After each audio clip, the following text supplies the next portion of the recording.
morning. Let me hear something back. Thank you. I hope you all had a pleasant and enjoyable evening after the conference ended. New York is not giving you its best weather, nor is it giving you its best hockey team for those of you that follow hockey. My Canadian colleagues will certainly understand. Welcome to the second plenary talk. I think as Erwin mentioned yesterday, we are going to dispense with flowery introductions of our speakers so that we can provide as much time for discussion and dialogue. So I will briefly introduce each speaker. And after they finish, I will ask the two of them to comment briefly on each other's presentations with questions and anything else that they might want to say.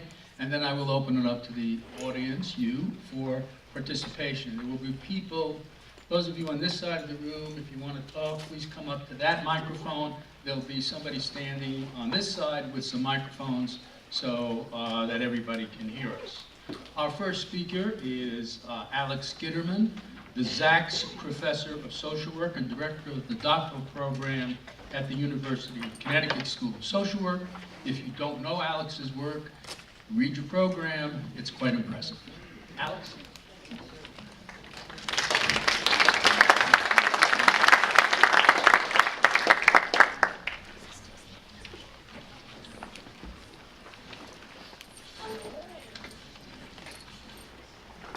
Thank you, Gary, for the briefest introduction I've ever received. I'd like to begin by thanking Professor Epstein for inviting me to make this presentation, and even more for not accepting my reluctance to do so. I do want you to know that while I'm pleased to spend the session with you, I must confess that I was hesitant to accept the invitation. The primary reason for my hesitation is I'm getting older, I'm beginning to feel a little out of sync and out of balance with today's world.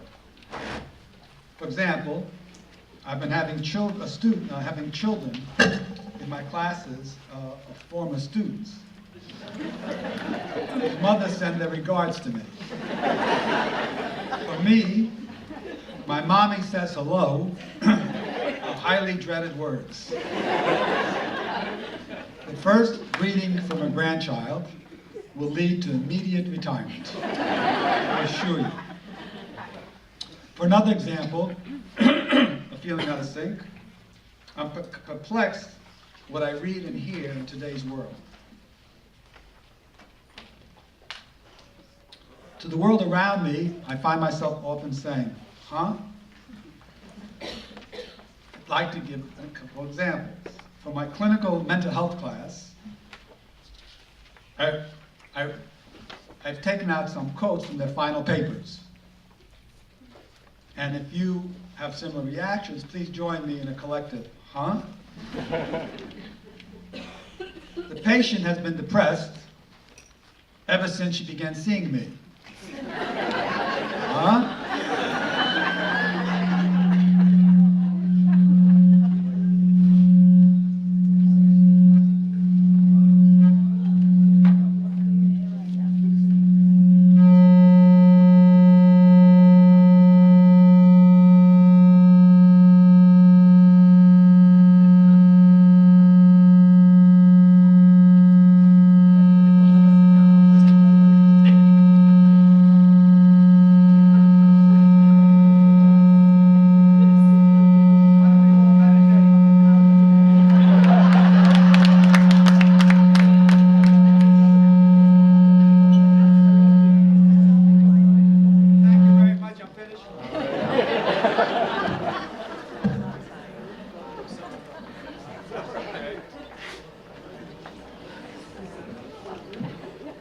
Test one.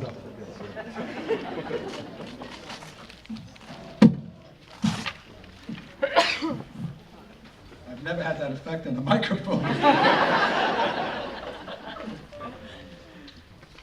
Another example, the patient has had no rigors or shaking skills, but her husband states that she was very hot in bed last night.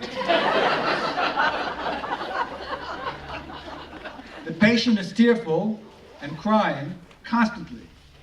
She also appears to be depressed.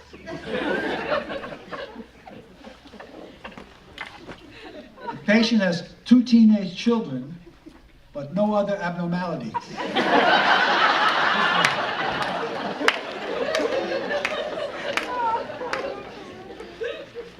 The patient has no past histories of suicides. The patient is a 79-year-old widow who no longer lives with her husband.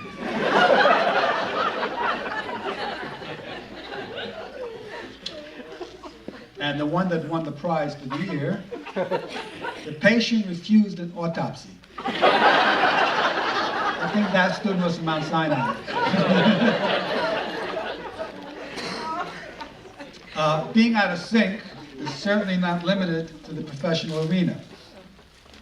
For example, a few years ago, my daughter brought to my attention a Dear Abby column. I read the following with total bewilderment.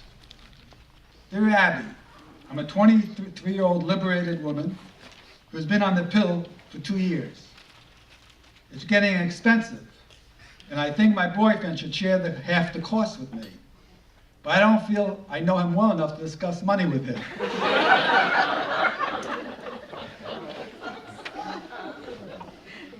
I've become a big fan of Dear Abby, and I will intersperse a witticism throughout my presentation. It's a warning. In the late 60s and early 70s, evaluation research and experimental designs came into greater prominence in social work. In a significant turning point, Reed and Shine, in 1969, conducted an experiment in which the outcomes of 2 approaches, short-term problem solving and long-term psychosocial, were compared. The revolutionary findings that short-term problem-solving approach was more effective than open-ended psychosocial approach had a profound impact on the profession and on delivery of social work services.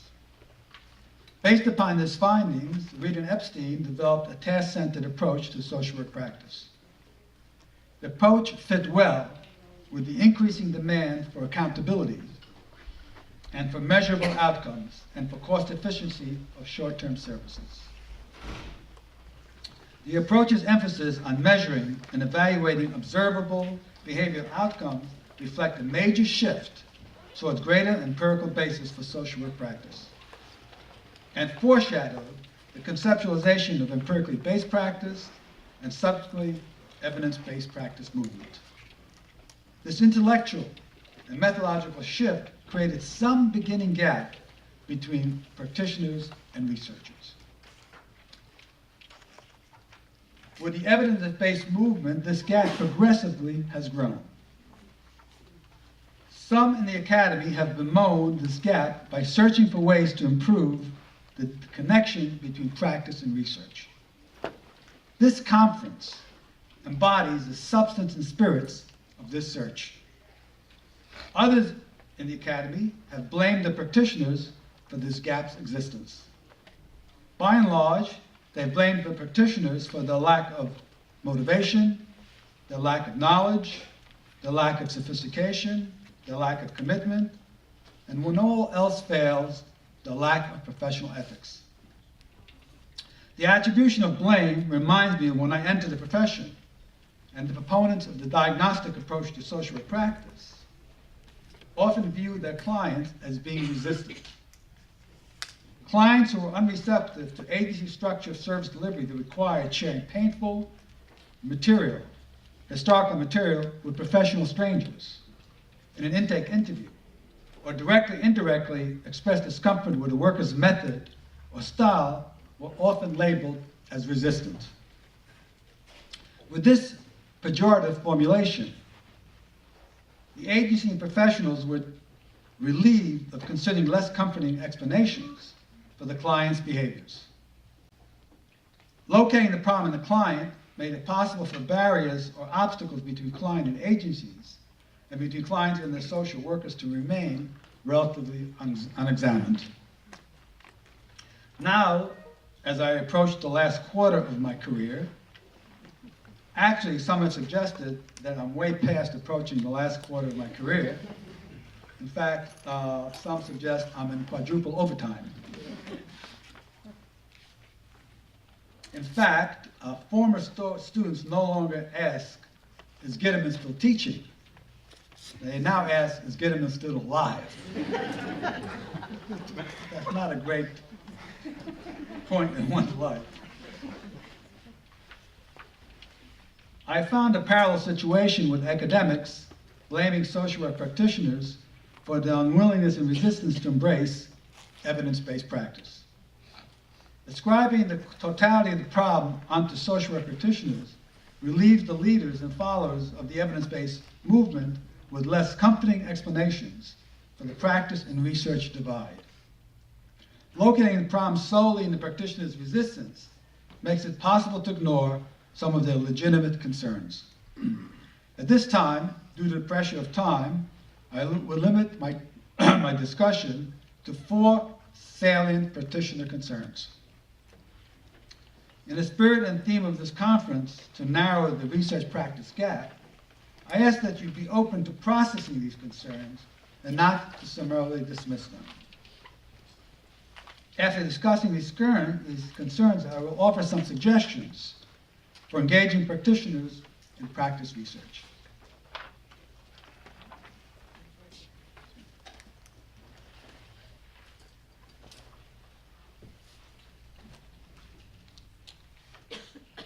Before I do, let me return to a Dear Abby break. Dear Abby, you told some woman whose husband had lost all interest in sex to send him to a doctor. Well, my husband has lost all interest in sex, and he is a doctor. What do I do now? Dear Abby, I have a man I can't trust. He cheats so much, I'm not even sure the baby I'm carrying is his. Concern number 1. While social work practitioners should definitely be more knowledgeable and much more receptive to interventions that have proven to be effective in helping people to deal with such conditions as phobias and social anxieties, social work academics must pay more attention to realities of social work practitioners who struggle daily with ever-increasing caseloads, ever-increasing paperwork, ever-increasing time pressures to help clients whose lives are embedded in poverty, unemployment, oppression, racism, homelessness, and community violence. They are struggling to help people with multiple simultaneous overwhelming life stressors, and at the same time dealing with complex and harried agencies and departments, also struggling to survive. Multi-tiered, deeply rooted social problems, transacting with fiscally constrained social organizations, do not neatly lend themselves to narrow and discrete interventions that are the foundations of evidence-based practice. For many social work practitioners, focusing exclusively on discrete, measurable, individual behavioral changes ignores the chronic, ongoing struggles and crises that the clients experience in dealing with and trying to survive day-to-day challenges. Concern number 2. Many practitioners are uncomfortable with the assumed linear relationship between research and practice. It is understandable that researchers would be drawn to the idea that using technique A with client with a problem B will lead to an intended outcome C. This assumed linear association lends itself to a neat and orderly research design.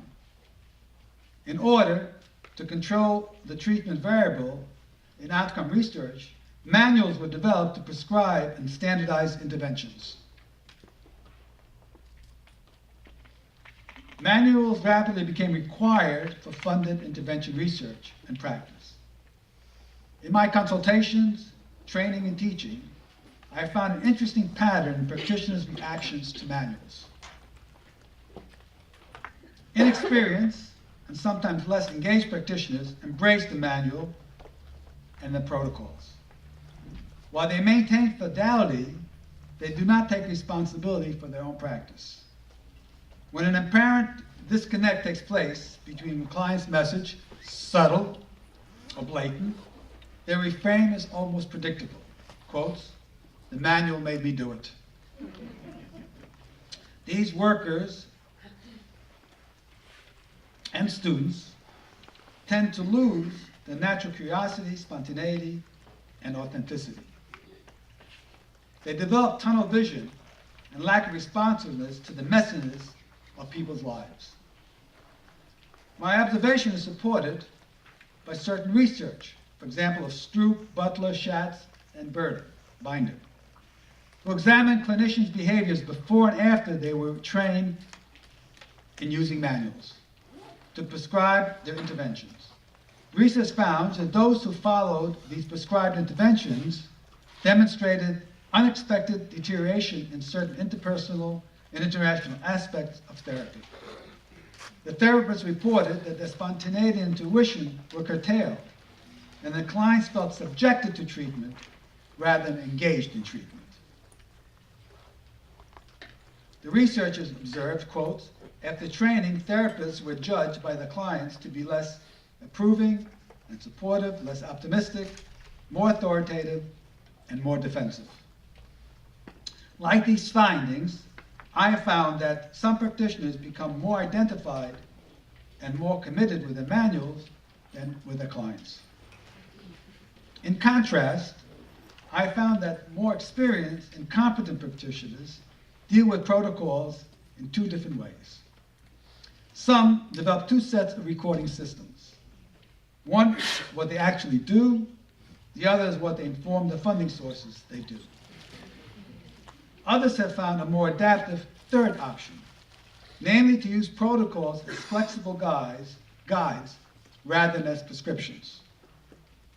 Some of the manuals are extremely helpful. Our task is to place manuals in the hands of autonomous, functioning professionals, to use in flexible and creative manner, rather than to dictate and prescribe their practice. This is what makes a professional a professional. Dear Abby, what can I do about the sex, nudity, foul language, and violence on my DVD? Dear Abby, I've suspected my husband has been fooling around, and when confronted with the evidence, he denied everything and said it would never happen again. Concern number 3. Another concern is expressed by practitioners that effectiveness interventions cannot be evaluated solely by client outcomes. As the profession is increasingly accountable for externally determined outcomes, clients' progress or lack of progress is attributed to the worker's skills or lack of skills. This represents, in my opinion, a serious means-ends confusion, and negates the power of an oppressive environment, of a worker trying to be helpful and a client consciously or unconsciously deciding to use or not to use the help from this particular worker at this particular time. In reality, a worker's behaviors may be skillful, and yet a client may not progress, may even regress. Similarly, the worker's behavior may be unskillful, and yet the client may progress. That is why lawyers who lose a case may be justly praised for their fine work. In these instances, the question is, was the right thing done under the circumstances, given the state of the science and available options? In medicine, a surgeon may receive praise from his or her colleagues for masterful heart surgery, even though the patient died. The outcome was beyond his or her control. Our profession tends to vacillate from the stance of impotence and omnipotence. We need to learn to separate the behavior of helping from the behavior of using help. Certainly, outcomes can be evaluated in aggregate terms. However, to credit or blame a worker for client, family, group progress or lack of progress dismisses the critical influence of environmental supports and environmental gaps, as well as client strengths and limitations, and the timing of the interventions in relation to persons and environmental's readiness to change. Motivated clients with strong personal and environmental resources can make almost any intervention, almost any model look good, and at least the potential of premium clients. Concern number 4. The final concern practitioners experience is a limited attention or insufficient attention to the worker-client relationship. In the daily work, social workers experience the centrality of the client-worker relationship. In actual fact, more than 100 studies have supported the profound significance of the relationship with positive outcomes. Still other studies have found that the therapist's warmth, empathy, and respect significantly influence client progress. Essentially, these studies indicate that effective therapeutic outcomes are more related to the quality of the relationship established by the worker and client, and the ability for the worker to be attuned and responsive to client communication, and much less related to specific technique, models, and protocols. In a pioneering study by Lambert, the researchers found that 30% of the favorable client outcomes were accounted for by client-worker relationship. Further, client attributes of personal strengths and environmental resources, systems of belief, and even chance events contributed 40% to the outcome. An additional 15% was attributed to clients' positive expectations that they would improve. Only 15% was attributed to the theoretical orientation intervention utilized by the therapist. Keep in mind, only 15%. We must recognize that the client is a partner in the therapeutic enterprise. Why should we be surprised that the very factors that were operating in the client's life before counseling would also have crucial effect in the helping process? Clients are, for example, persistent, open, optimistic, for that matter, have supportive environments, are much more likely to make gains in counseling. Dear Abby, my 40-year-old son has been paying a psychiatrist $150 an hour for 3 years. He must be crazy. Dear Abby, I was married for Bill for 3 years, and I didn't know he drank until one night he came home sober.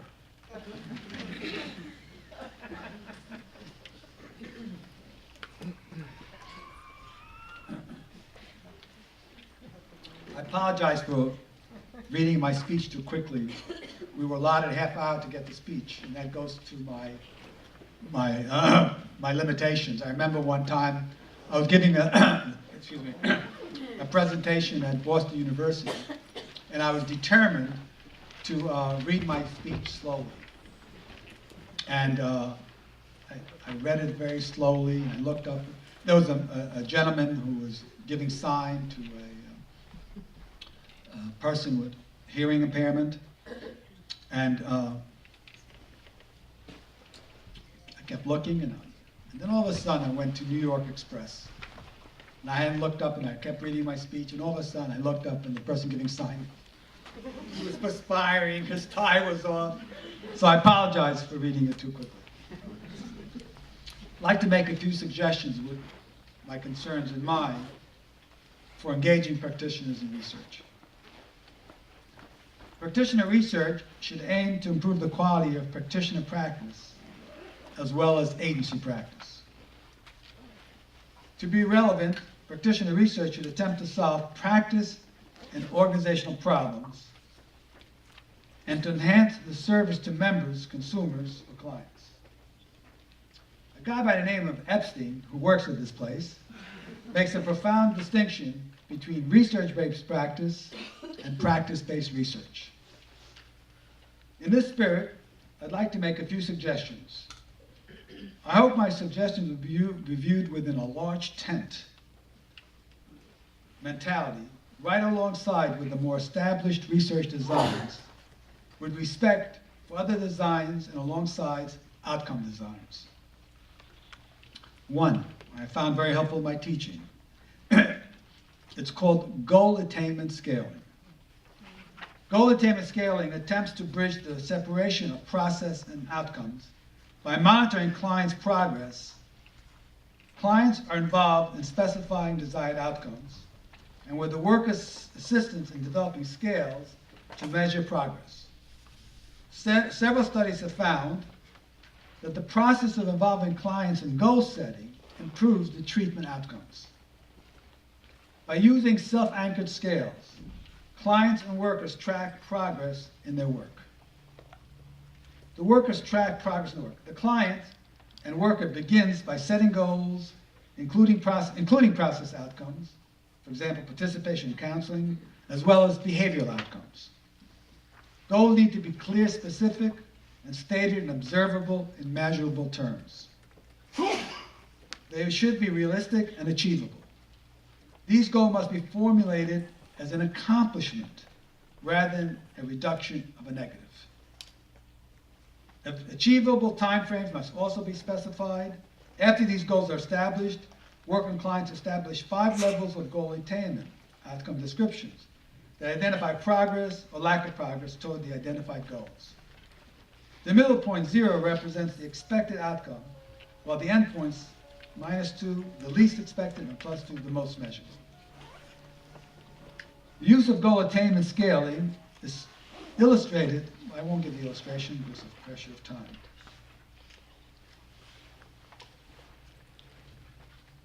The second, the major proponent has been Professor Epstein, clinical data mining. Clinical mining of available data provides yet another method for studying, learning, and contributing to professionals' knowledge. Social workers in all fields of practice record a great deal of information about clients and their social and physical environments. Professional interventions, the clients and environmental representatives' responses, and their interventions. By and large, this valuable information is ignored in social work research. Yet, by aggregating and statistically analyzing available agency data, we can study important individual, family, group, organizational, and social network, and policy practice issues. While these data are originally collected for accountability purposes, they can be mined for valuable, responsive studies.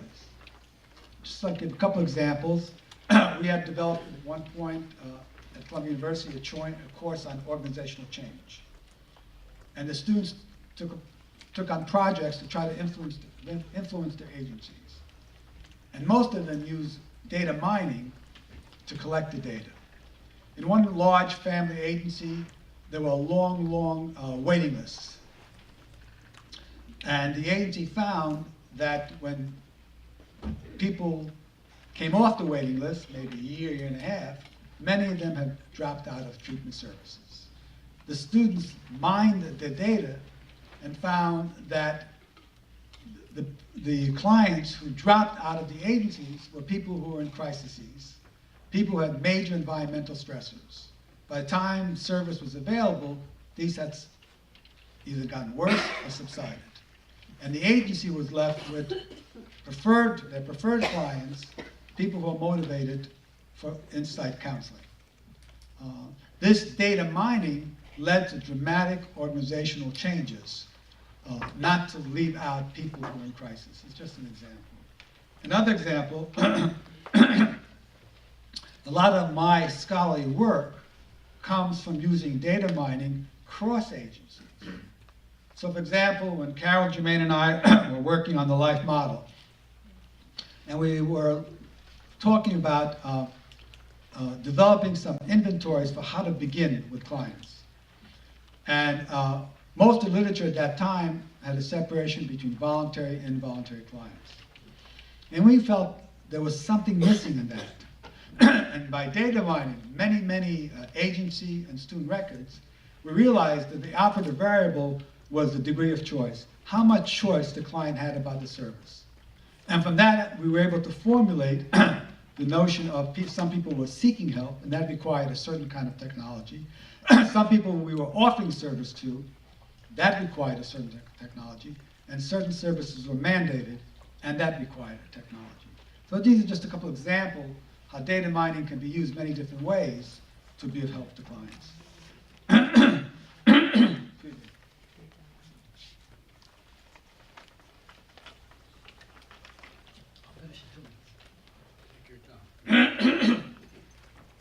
The third is naturalistic qualitative methods. Naturalistic qualitative methods, widely used in anthropology, are compatible with social work client-centered traditions. In naturalistic explorations, the investigator is a major instrument of study. The social worker, skilled in inviting and exploring client stories, is a natural investigator into people's transactions with the social and physical environments. By exploring, observing, and following cues, the practitioner is able to capture subtle nuances of meaning and behavior. The human instrument is the only instrument that can process complex, holistic picture all at the same time and be able to generate and test hypotheses immediately in every situation that they are in the midst of. The human instrument also has the unique capability of summarizing data on the spot and feeding them back to the respondent for clarification and exploration of atypical and idiosyncratic responses that might have occurred. By immersing ourselves in client stories and environments, the social worker is in a natural position to prescribe adaptive and dysfunctional patterns, as well as the processes of change.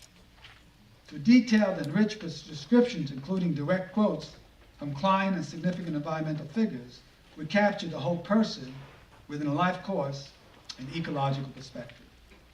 The biologist Struts-Georgi referred to the ecological field as the most complex and difficult to research. To study this field, we must be in direct, quotes, personal contact with, and we must use all of our senses, including two outdated instruments, our eyes and our brains. I hope that you haven't found my presentation boring, and the reason I say that is I've had a traumatic experience. When my daughter was about 8 years old, we were invited to school to try to demonstrate what we do to make a livelihood. And in our class was the commissioner of the NFL, who described what it means to be commissioner. There were two brilliant trial attorneys, and then it was my turn, and I wanted to demonstrate peer learning. And I tried to show the kids how they could learn from each other as well from the teacher. And I thought I did a pretty good job. And I was leaving, my daughter's friend Melissa came running up to me and said, Dr. Kitterman, that was boring. I mean boring. And my daughter overheard this. She ran up to me and said, Daddy, don't listen to anything Melissa says. She's nothing but a big mouth. All she does is repeat what everybody else says.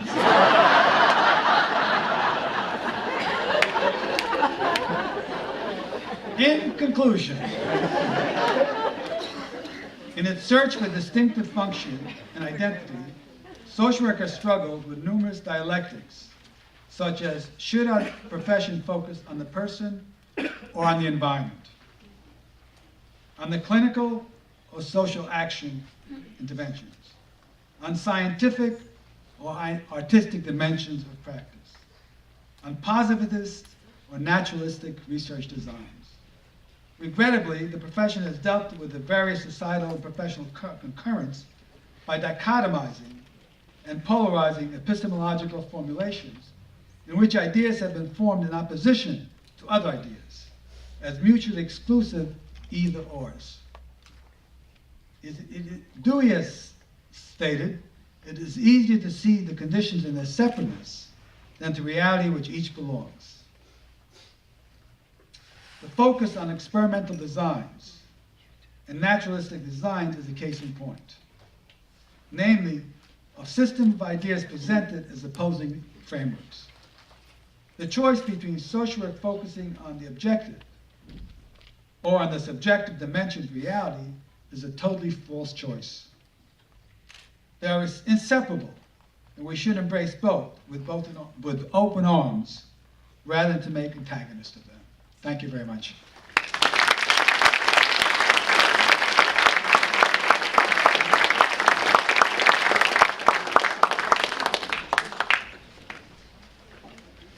Thank you, Alex. I never really thought that Dear Abby would be good. It's not on? How about now?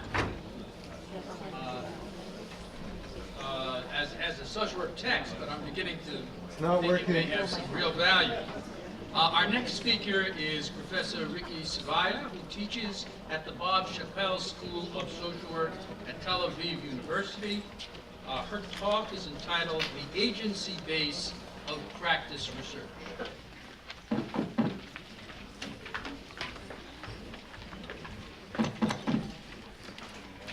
Good morning, all. Good morning.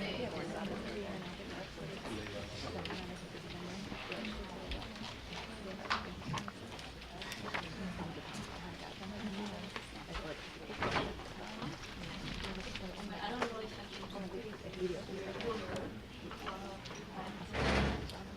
as you see, my can you hear me? No. No?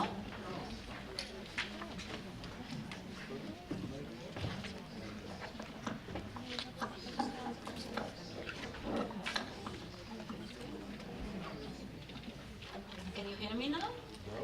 No? Microphone works. Okay, okay. So I just go ahead and start my lecture. Good morning again. For the past decades or more, social work practice scholars have been proposing models for practice research. They go by names such as practice-based research and research-based practice, science-based practice, clinical research, and action-oriented research. There are also the terms practitioner researcher and practitioner evaluator, and of course clinical data mining and evidence-based practice, to name only a few. Some of these approaches are inductive, others deductive. Some use qualitative methods, others quantitative or mixed methods. Some emphasize the robustness of the methodology, others its relevance and utility. Some are done primarily by academics, others by practitioners. Some treat practitioners as a source of knowledge, others as partner and collaborator. Whatever name they bear and methods they use, all the approaches share one aim: the development of knowledge to improve service, quality, delivery, and effectiveness.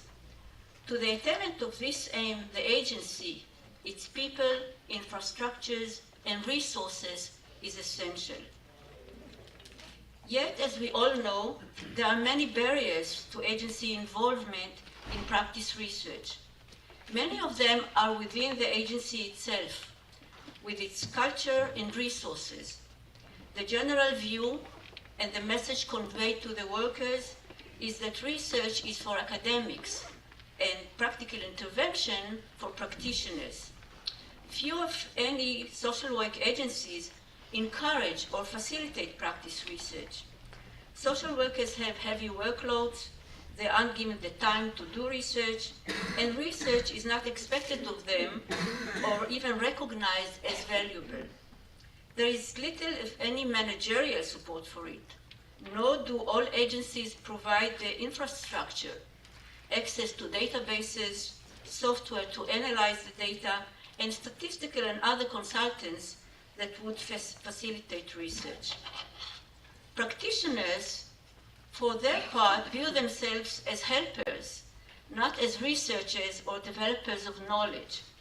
There is a poor fit between the heuristic approach of most social work practice and the systematic thinking and rigorous methodology required of research. As a result, what we see in the field is that practitioners are under-involved both in the development of knowledge and in the utilization of new knowledge. This omission may not seem serious, but it is. Let me give you two examples of what happens when the agency is not involved in the development of knowledge that its personnel are expected to utilize. The first example is a joint project of social workers and service users aimed at making service users an integral part of agency practice. The project was undertaken as part of what was termed the HOSK initiative, sponsored by the government of Norway between 2006 and 2011. The goal of HOSK was to encourage the creation of projects aimed at developing new forms of collaboration so as to enhance knowledge and improve the quality of the social services. Among the means that were suggested was, and I quote from the project description, to promote structures and arenas for required and equal collaborations between research, education, services, and service users. The Norwegian government apparently had high hopes for the HOSK initiative, as it allotted $10 million for some 50 experimental projects. One of the projects involved placing 2 service users as project managers in a social work agency on what was intended to be a permanent footing. This project was actually the culmination of several previous endeavors about which I won't go into detail here. The idea behind the project was that by being at the agency on a regular basis, the service users would contribute their unique knowledge and perspectives.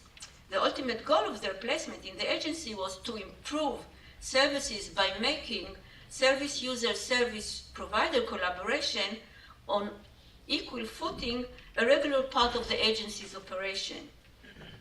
In terms of practice research, the project attempted to enable practitioners and service users to bring together their different knowledges so as to identify problems in the services and find agreed upon solutions for solving them. It didn't work out this way. As the service users reported, they were treated as undesired outsiders. They were put in a room by themselves, apart from the agency itself, agency staff. They had no access to toilets, drinking water, or the cafeteria. They were not introduced to the management or other workers, were not welcomed by them, and were not invited to staff meetings. They felt powerless, out of place, and humiliated. After 2.5 years of this, the project was terminated. The goal of the project was not attained. Looking back at the project, we can attribute its failure to the total neglect of the agency. The agency was not involved in developing the collaboration. The idea for the collaboration originated and was developed outside the agency.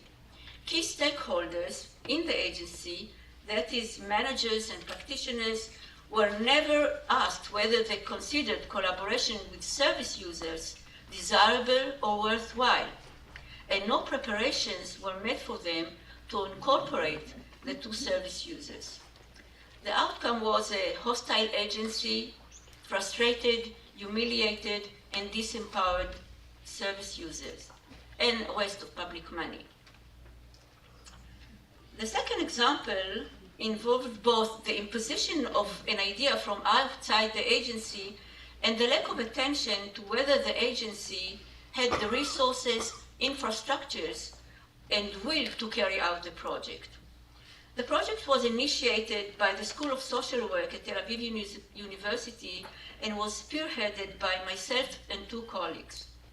One of its parts was the development and introduction of a clinical information system for monitoring client changes at a marital and couple counseling clinic. The system was based on the McMaster model of family intervention. Once a month, the social workers were supposed to assess the functioning of each family in their caseload on a standardized rating scale and enter their assessment into the system. Every 3 months, they were supposed to retrieve a report showing each client's progress. The initiative rested on 2 interrelated ideas pertaining to practice research. One was that, aided by the reports they retrieved, the workers would use their methodical assessment in their clinical decision-making, and the managers would use them for their policy decisions. The other idea was that data could be aggregated, organized, and analyzed so as to obtain or create desired knowledge, for example, on the distribution of client problems and characteristics, and on what intervention worked or did not work among which types of clients or populations. In effect, the realization of these ideas would turn the social workers into practitioner researchers who research their own practice and develop knowledge based on it. All the practitioners received thorough training in using the system.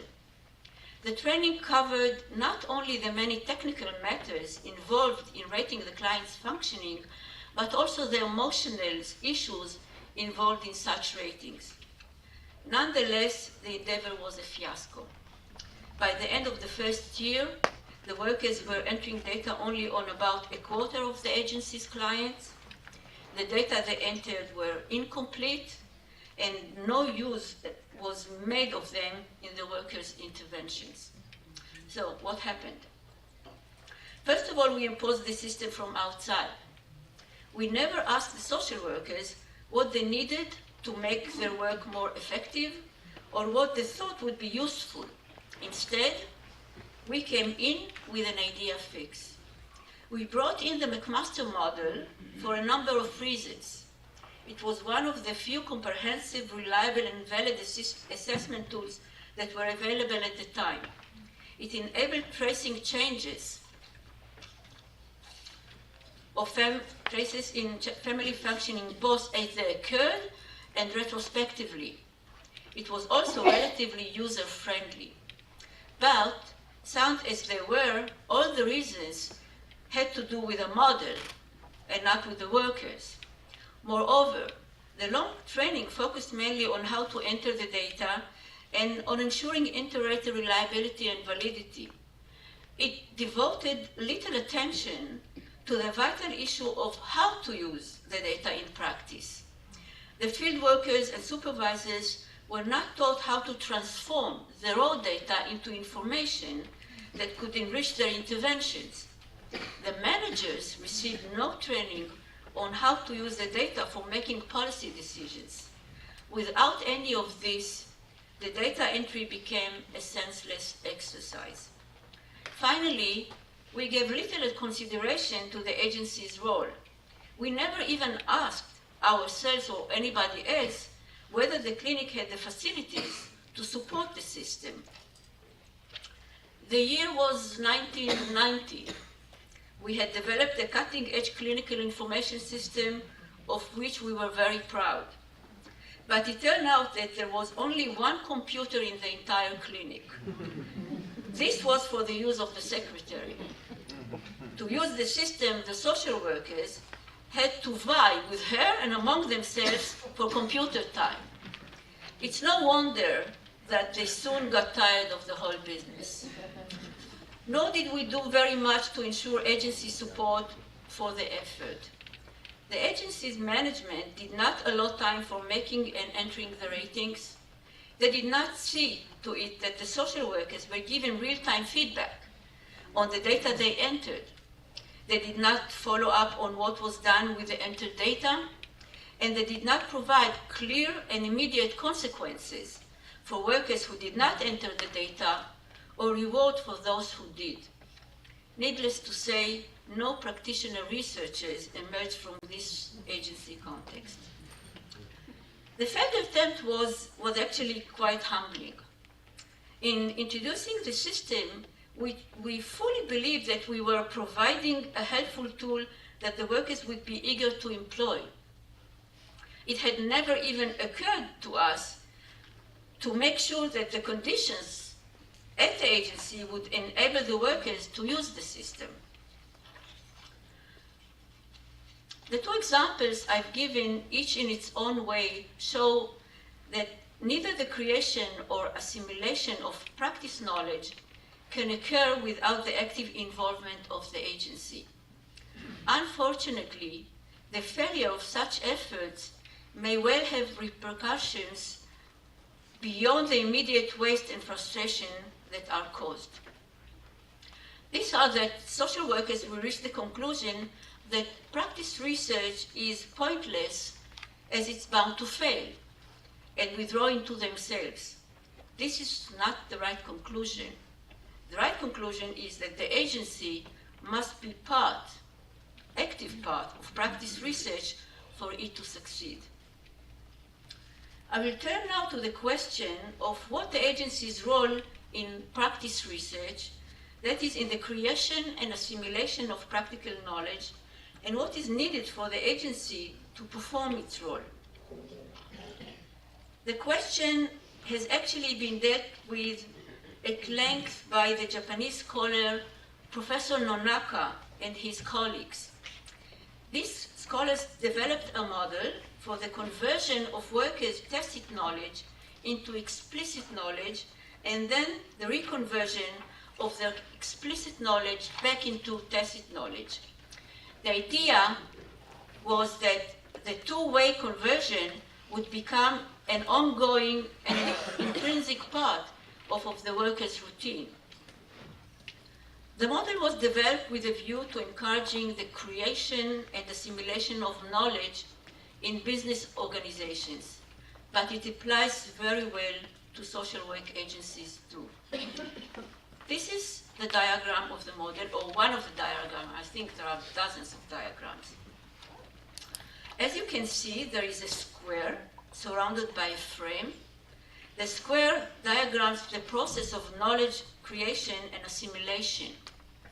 Keep in mind that creation and assimilation are paired concepts here.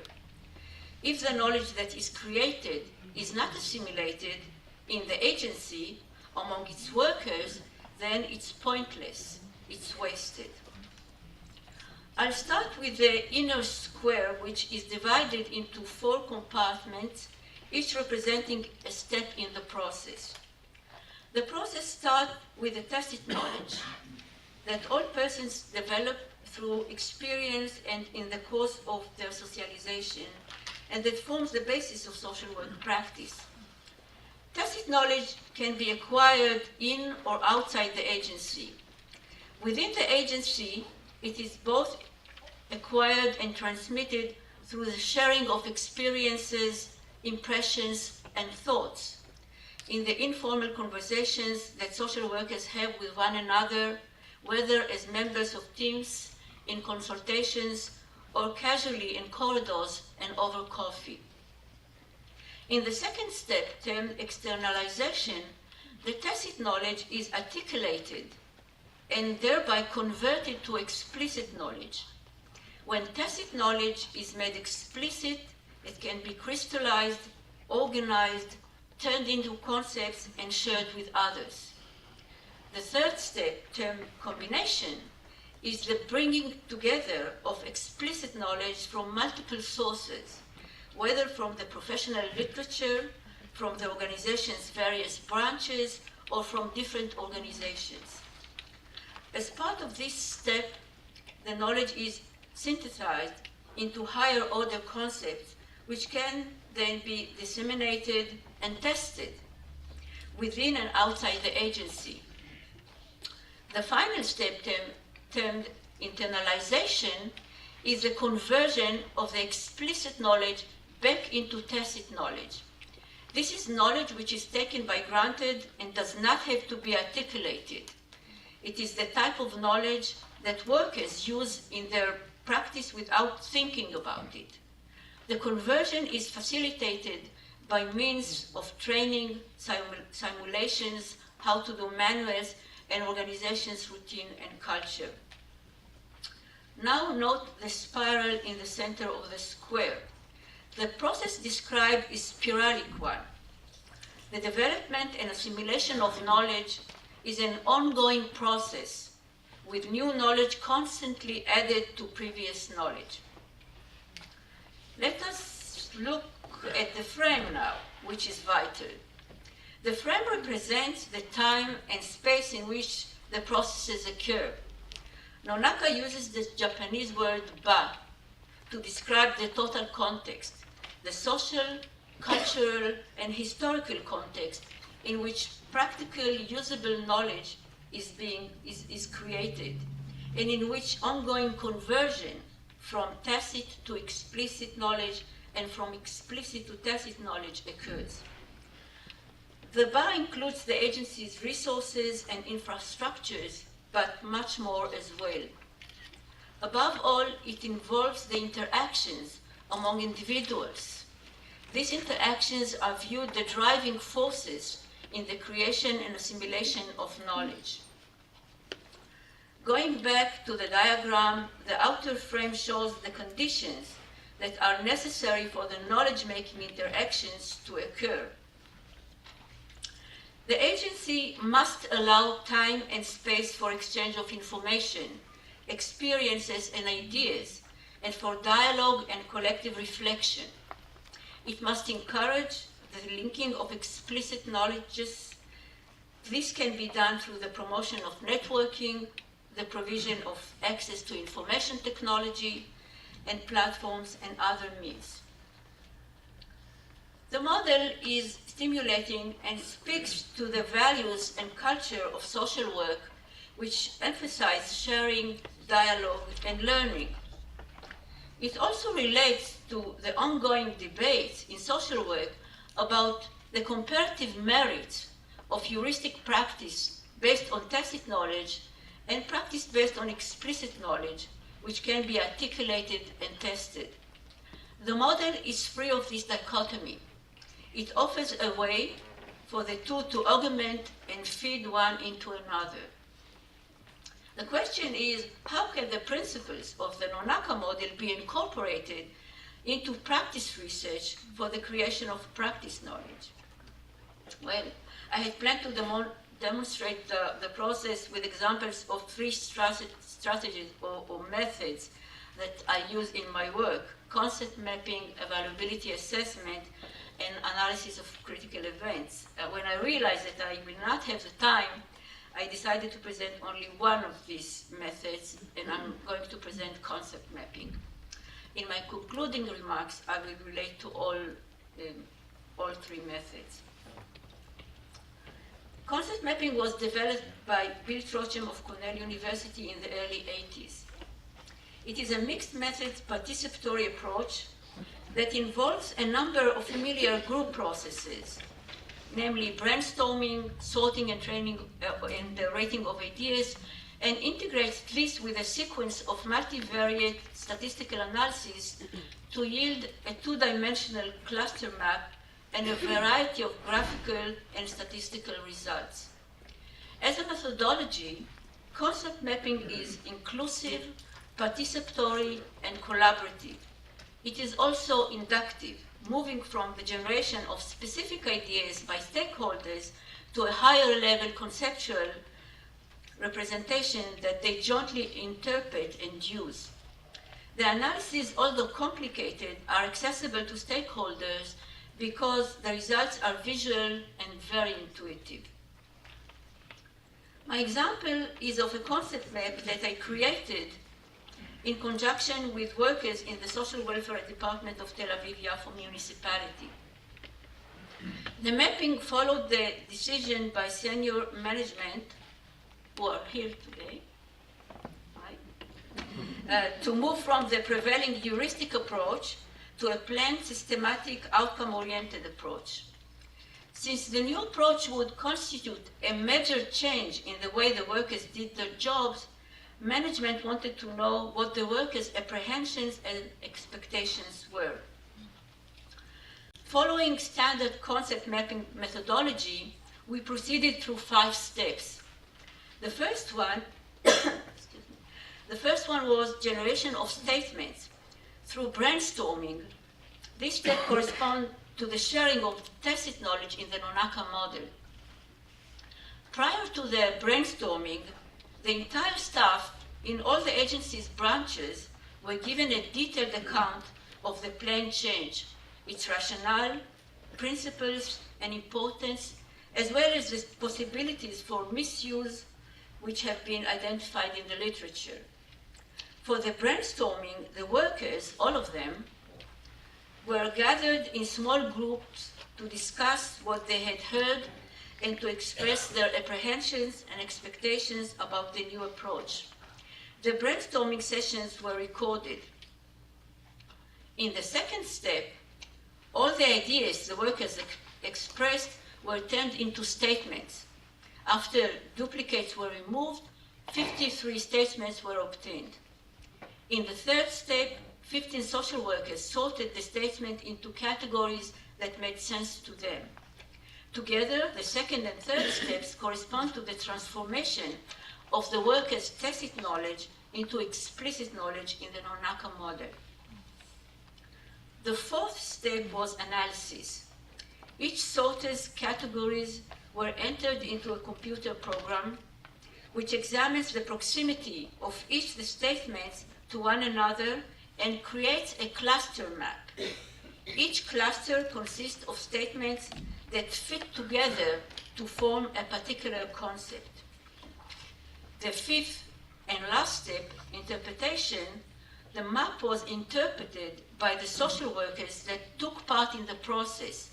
They identified 4 clusters referring to apprehensions and 6 clusters referring to expectations.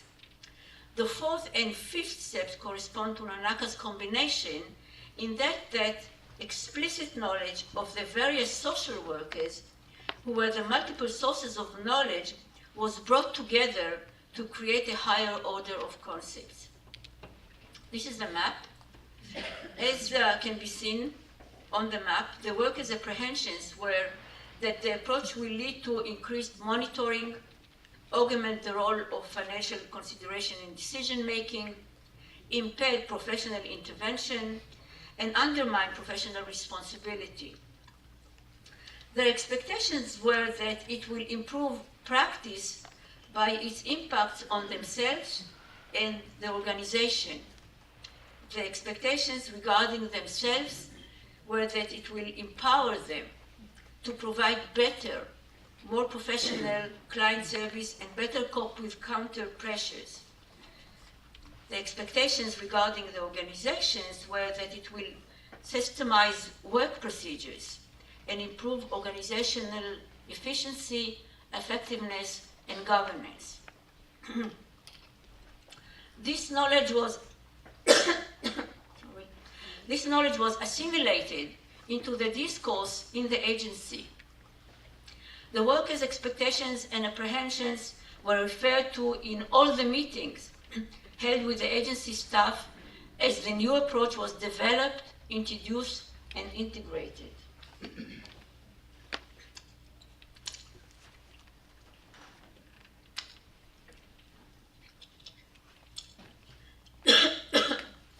Repeated assurances were offered that the system would not be abused or monitor or disempower the workers. Some of the workers' expectations were a source of concern to the management. The management was worried that if the changes in governance, efficiency, empowerment, and so forth did not come immediately, the workers would become frustrated and abandon the new approach. So we put a lot of energy into conveying the fact that change takes time, and that everyone, the workers, supervisors, and managers, would have to apply the approach consistently and without gaming over a fair amount of time before the benefits of the new approach would be seen. Unfortunately, I don't have the time to demonstrate the valuability assessment and reflection on critical events in practice research. What I can say is that in all three strategies, the agency was an integral part of the knowledge creation process and the key component of the BA, in which practical social work knowledge was created, assimilated, and employed. The social work agencies provided the place where the processes occurred. The agency's resources and infrastructures and the interactions with and among the agency's workers were crucial to the developing and assimilating the new model or knowledge. Agency involvement is not always easy to attain. Even when the agency management and workers recognize and acknowledges the importance of practice knowledge, of practice research, their cooperation is not always forthcoming. The allocation of slim resources, whether funds or time, almost always involves a struggle. It is essential, however, that we recognize the vital role that the agency plays in the creation and assimilation of practice knowledge. It is worth noting that in all the examples presented and not presented to you this morning, the process was set in motion and led by me, and academicians and researchers external to the agency. So this raises the question of whether the driving force for practice research can come from the agency itself. My belief is that it can. If practice research is actively encouraged by the agency, management, and field workers envision themselves as researchers as well as practitioners. Before the conference, Erwin had asked me to discuss the question of whether the agency matters to practice research. So thank you, Erwin. Bye. This talk was the long answer to the question. The short answer is yes, it most definitely does. Thank you very much.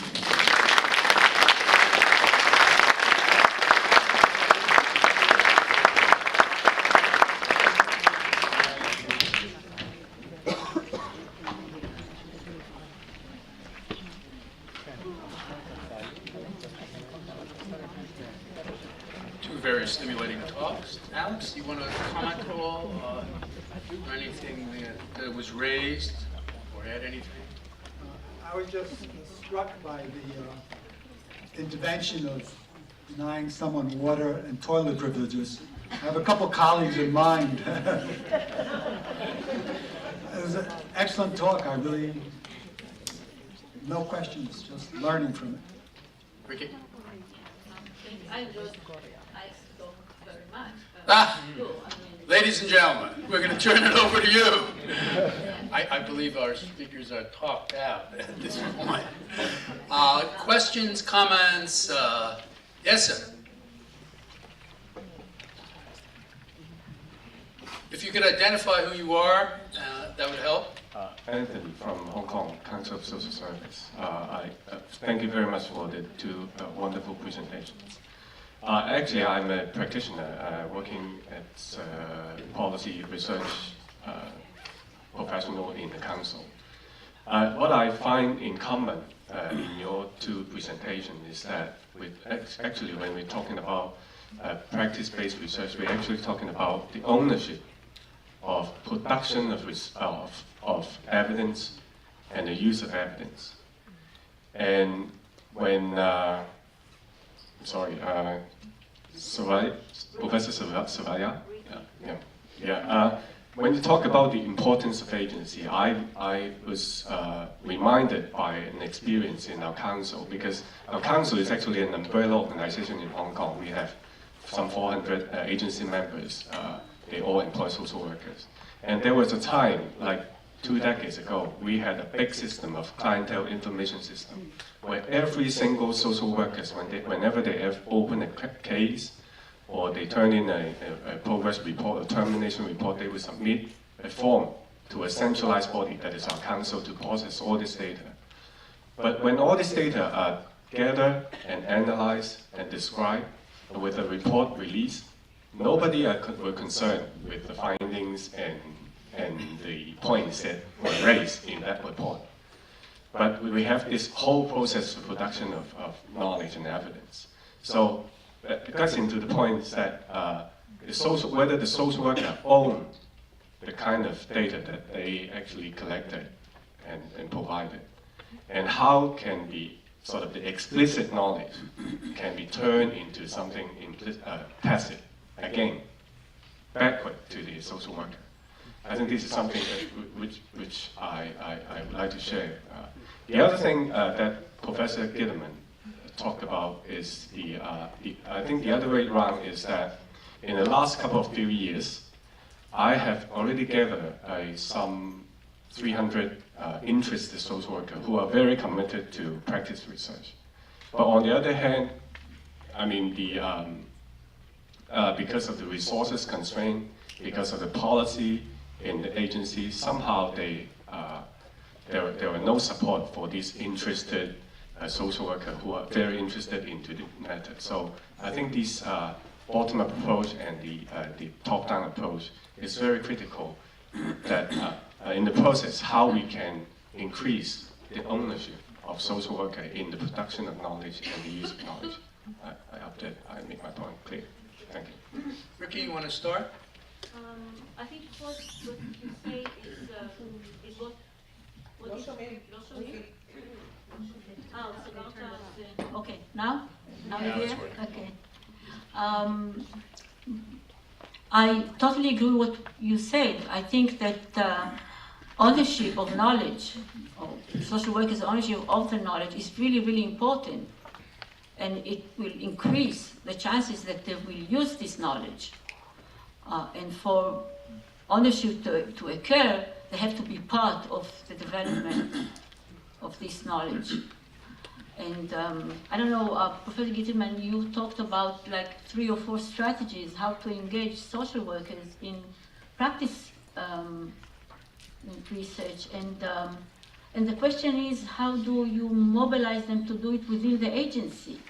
I mean, because students usually they will do it, but they will do it as assignments in classes. But what kind of support the agency gives them, and will they continue to perform this? My experience tells me that they don't. I don't know if you have other experiences, but your points are well taken. Thank you. It's really important. Alex? I've just been taken, excuse me, over the years, how students get turned off rather than turned on to research. There's something about the way we're teaching it that is very distant from them. I know in practice classes, when I teach the notions of data mining, that's intrinsic to what they do. It's not a big leap for them. We're trying to do an experimental design is a big leap for them. So issues of data mining, goal attainment, it helps them because they see it improves their practice. It improves an agency's practice. So I think we need to collaborate much more on designs which are practitioner-friendly, rather than ask practitioners to do designs which meets the gold standards. That's just my own teaching. That's Yeah, go ahead. Can we get a microphone right there? Thank you. Hi. It's on. Can you hear me? No. Yeah. It is on. It's on. Let's switch. I'm sorry. We'll try switching microphones. Thank you. Hi, I'm Helene Saporin, and I am a social worker at Mount Sinai. So I am there in the trenches doing the work. And my perspective is a little different, which is social workers are very interested in this kind of knowledge, and academics are very interested. I find that the agency is not always there supporting the people in the field or the academics in communicating with each other. So my question is simply, you know, how do we change the culture of our agencies to give this more credence? Great question. I have no idea. You know, I think in contemporary practice, the agencies are so much struggling to survive that it would seem to be in their self-interest to use research to help them to survive. This is a question I've asked Gary a number of times. Did you get an answer from Gary? No. Working on it. Agencies are not all agencies. They're not all the same. Right. Some are, Yeah, sure. are agencies, NGOs that are governmental, and they have Yeah. different kind of cultures, and then there are agencies where the director of social work might be not at all have the authority, except within the little boundaries that they work in. A good leader will work to expand that and make it happen, but as I think both of you said, time is a crucial variable. It takes a lot of time to do that. One thing you might note in New York is that over the last few years, since all of your references, Ricky, were business references, social workers are being replaced at about a 70% level by business people, lawyers, and MBAs in the director's position. Maybe there's some hope in that. Maybe there's something good to that. I don't know they understand practice, but they might understand good business practice. Other comments that people want to make? As a gentleman over here, please. Can we get the microphone over to him? Does this work? Okay. I actually appreciate that question. I'm Tian Ung again, the director of the Urban Leadership Program at Simmons College, and our approach really is to blend leadership training back into the curriculum in social work, because I think it's critical as a former administrator to have people who know practice who are leading organizations, and not people who don't know practice who are leading organizations. And to that end, I really appreciate the comments that our keynote folks gave us today, because I think you give us theoretical frameworks to think on. And the two takeaways that I'm going to take away with me, which may get to some of your question, is one, from a system and ecological perspective, the underlying assumption then is that the point of intervention can happen at any point in the system. And what we keep talking about is focusing on the individual microsystem as the point of intervention, the social workers or the academics, when really what we should be talking about is a point of intervention at the organizational, community, and political level, right, to me. And then secondly, in relation to that, when we engage those systems, that's where we, as social workers, come to the table and show our best, because we are relationally driven, right? And so the processes of assessment, engagement, intervention, analysis, and then treatment planning applied at the organizational level is, I think, a method and a path forward around changing some of those paradigms. You know, so to me, what that means when we engage organizations is we don't engage at the point of end result, which is what we often do. We don't go to clients and engage at the point of end results. We engage with clients by first establishing relationships, getting a sense for how they got to the place that they're in, trying to understand deeply where and what forces and factors have contributed to where they are now. Yet when we engage with organizations, we tend to come in and push our way through and expect them to make large, huge changes without having those conversations about, well, how did you get here? How are you using your time? How are you using your funding? Why are you using it this way? And what purpose does it serve? And then slowly get to the point of assessment where we can really then focus on identifying strategic plans. Who had their hand up before? Yes, sir. Can we pass the microphone? Okay, we'll get there one of these days. There you go. Thank you. Oh, okay, yeah. Professor Kitterman, you made a comment, oh sorry, Keith Miller from Australia.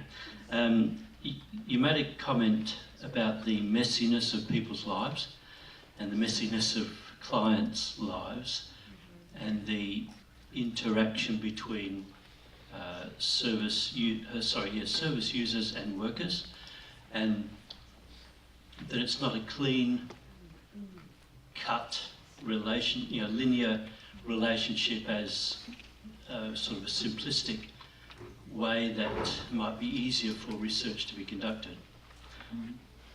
You also mentioned that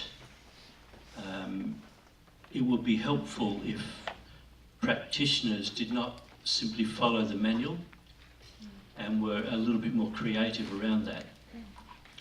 And I guess the question that came to my mind at that point was the risk averseness of agencies and the fact that we tend to be living in a litigious society. What is the risk for practitioners in that relationship, that messy relationship, and how can they get around that? How can agencies afford to allow practitioners to be relationship-based and flexible and not follow the prescriptions of the manual? Boy, that is a tough question. A question that I've given a lot of thought to in my consultations. One thing that's striking to me is that I think many practitioners are doing just that, under the radar. So in my consultations, I try to suggest to find a way to use what's very helpful in the manuals. For example, in school systems, there are certain areas of drug-alcohol prevention which I found the high school kids really respond to the structure of the manual. But then when they go off into some direction that's not in the manual, the practitioners are being encouraged, follow that. Don't shut it off and say, our next lesson plan is. But then come back to it maybe in the next session. But to find some ways that really enhances both. It doesn't make them either or, no manuals or manuals sentence by sentence. At one of my consultations, which was an anger management group, and the people, these were drunk driving or something, they were furious they had to be there. And the worker walked in, they were sitting like that. Well, if the worker started with the manual, he would have lost the group immediately. And he started with the anger in front of him and having a conversation. And then suggesting out of the conversation, there's been a manual that people have found very helpful. So they bought into the manual a little bit. Is that making sense? Some ways, because I think it's suicidal, if the agency's been funded for it, just to discard it. I don't know if that's helpful. Yes.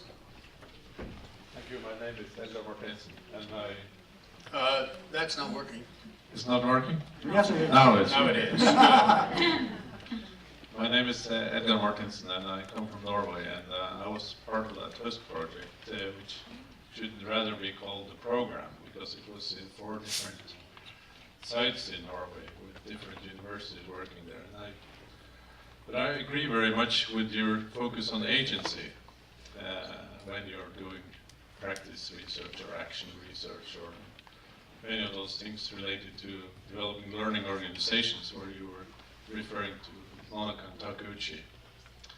And we, in many of those HUSK projects, we follow that kind of thinking. And in other projects, we were very concerned about respect and recognition as the basis for the contact with both practitioners and users. And that's also why we involved users very heavily in many of those projects. And there's an article in the European Journal of Social Work by me and one of my PhD students, which has the title Respect and Recognition as a Virtue in Social Work. And it's based on partly qualitative and quantitative data from one of those projects, and one of those success factors was in fact that they were using the same toilets and they were eating together, and the new ones didn't know who was working there and who was the clients. They had to learn that from seeing what kind of roles people had. So I agree very much with you that there is a lot of things that has to be concerned about, but I would also like to comment on this, the use of data mining and the use of forums and so on in order to use information from social workers systematically in order to have practice research. We see that this is coming on top of new public management, especially in the Northern European welfare states. There's so much paperwork now that this adds to that, and it doesn't make a very good grounds for practice research, because people are sick and tired of all kinds of papers. So it's really a hard job getting in there at all.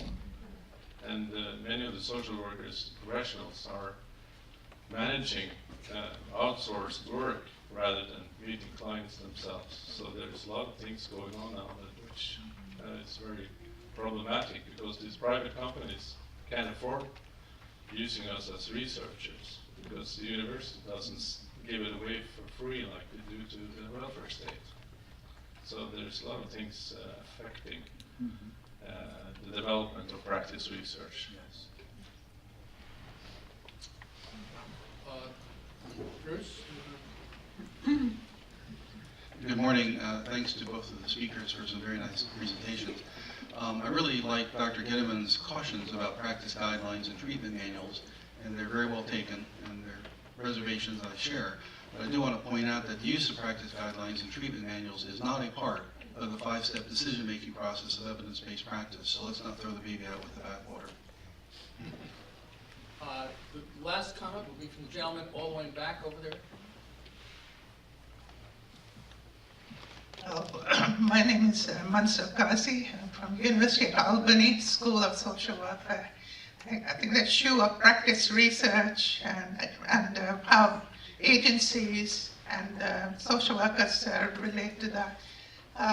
The answer is for social work academics, agencies and social workers to work together to use the data that already exists in the best possible way. And I'm happy to tell you that in New York State, for example, at this time, there are 12 counties that are working with me to analyze the data. That's Department of Social Services, mental health, school districts, probation services, and that is the value of data mining. And data mining is looked down upon because it's not seen as research. But actually, you can use the most sophisticated research methods to analyze the data, including quasi-experimental designs, regression discontinuity designs, and also regression analysis. You can have the predictors at any one time for any agency to know what sorts of people are likely to achieve an outcome. And I find that when this is offered to the agencies, they are very willing to do this. So we need to actually work with these agencies and develop these approaches to make the best use of the data that already exists. Would either of you like to make a final comment? I'd like to thank both speakers. I had a great informative discussion and stimulated by 2 excellent presentations. Thank you very much.